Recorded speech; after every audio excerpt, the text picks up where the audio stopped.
The mirror in the basement. In the old house where I grew up, there was a basement that always gave me the creeps. My parents said it was just for storing old things, but I felt like something was off. What scared me the most was a large mirror standing in the corner. It was covered in dust, but sometimes when I walked past, I noticed that the reflection wasn't me. It was someone else. The mirror had been in the house for as long as I could remember.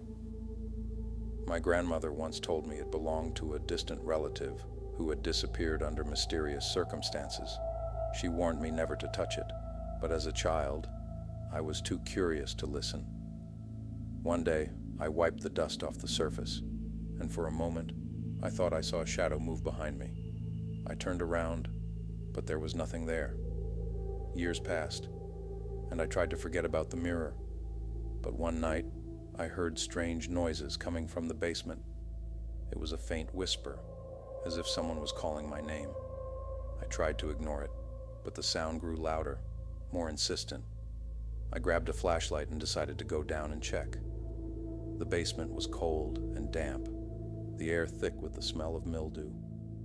The mirror stood in the corner, its surface gleaming as if it had just been polished. I stepped closer, my heart pounding. In the reflection, I saw a figure in black standing behind me. I spun around, but no one was there.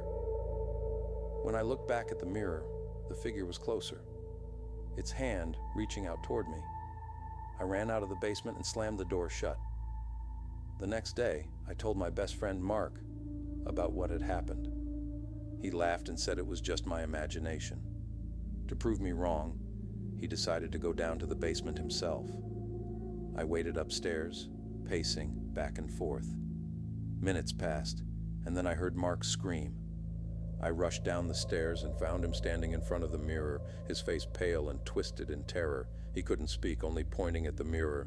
In the reflection, I saw the figure in black standing behind him, its hand already touching his shoulder. We ran out of the basement and never went back. But sometimes when I pass by the door, I hear that same whisper, and I know the mirror is still waiting. Years later, I returned to the house to clean it out before selling it. The mirror was gone, but in its place was a note written in shaky handwriting. It's not over. Story 2. The Night Bus. Expanded. One late evening, I was waiting for a bus at a deserted stop. It was cold, and I was starting to get annoyed that the bus was late. The streetlights flickered, casting long shadows on the empty street. Finally, I saw headlights in the distance. The bus pulled up, its engine humming softly. I got on, relieved to be out of the cold. The bus was empty except for the driver and one woman sitting at the back. She was dressed in an old-fashioned coat and hat, her face hidden in the shadows. I sat near the door so I could get off quickly at my stop. The bus moved slowly, and I noticed there was nothing visible outside the windows, just thick fog. After a few minutes, the woman suddenly shouted, "You shouldn't have gotten on!" I turned around, but she was gone. The driver had disappeared too. The bus kept moving on its own. I tried to open the doors, but they wouldn't budge. Panic set in as the bus sped through the fog. I banged on the windows, but no one was outside to hear me. The interior lights flickered, and the air grew colder. I could see my breath as I struggled to stay calm. Suddenly, the bus stopped, and the doors opened. I ran out and found myself in a cemetery. The fog was so thick I could barely see a few feet ahead. Behind me, I heard a loud bang. The bus was gone. I wandered through the cemetery, my heart racing. The tombstones were old and weathered, their inscriptions barely legible. I finally found a gate and stumbled out onto a quiet street. I had no idea where I was, but I knew I had to get away from that place. A few years later, I told this story to a friend who worked as a bus driver. He turned pale and said he'd heard of such a bus. They called it the Ghost Route. Legend had it that the bus appeared on foggy nights, picking up those who were in the wrong place at the wrong time, and those who boarded it never returned. Story 3. The Quiet Neighbor. My apartment building was always quiet. The neighbors rarely made noise, and I was used to the peace. But one night I heard a strange sound coming from the apartment above me. It was a faint knocking, like someone walking on tiptoes. I thought it was just a new neighbor and tried to ignore it. The knocking continued every night, growing louder and more persistent. It sounded like someone was pacing back and forth, their footsteps heavy and deliberate. I decided to go upstairs and talk to the neighbor. I knocked on the door, but no one answered. I tried again, but silence was my only reply. The next night, the knocking grew even louder. I went upstairs again, but the door was locked. I called the building manager, and they told me the apartment had been empty for months. I decided to check it out myself.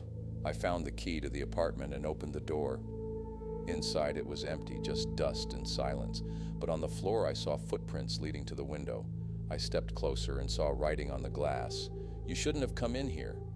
I left the apartment and tried to forget about it, but the knocking continued, louder than ever. One night, I woke up to the sound of someone standing by my bed.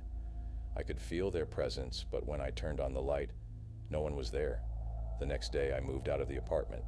But sometimes, when I'm alone at night, I hear that same knocking, and I know it's not over. 4. The old doll. My grandmother always said her old doll brought bad luck. It sat on a shelf in the living room, its porcelain face cracked and faded. I never paid much attention to it, but one night I heard a strange sound coming from the living room. It was a faint laugh, as if someone was playing. I walked into the living room and saw the doll lying on the floor. I picked it up and put it back on the shelf. But the next night, I heard the laugh again. The doll was on the floor once more. I decided to hide it in the closet, but the next night, it was back on the shelf. I started noticing its eyes following me wherever I went. One night, I woke up to someone standing by my bed. It was the doll. Its eyes glowed in the dark, and its hand was raised as if it wanted to grab me. I threw it away the next day, but a week later, it was back on the shelf. Now I know it will never leave.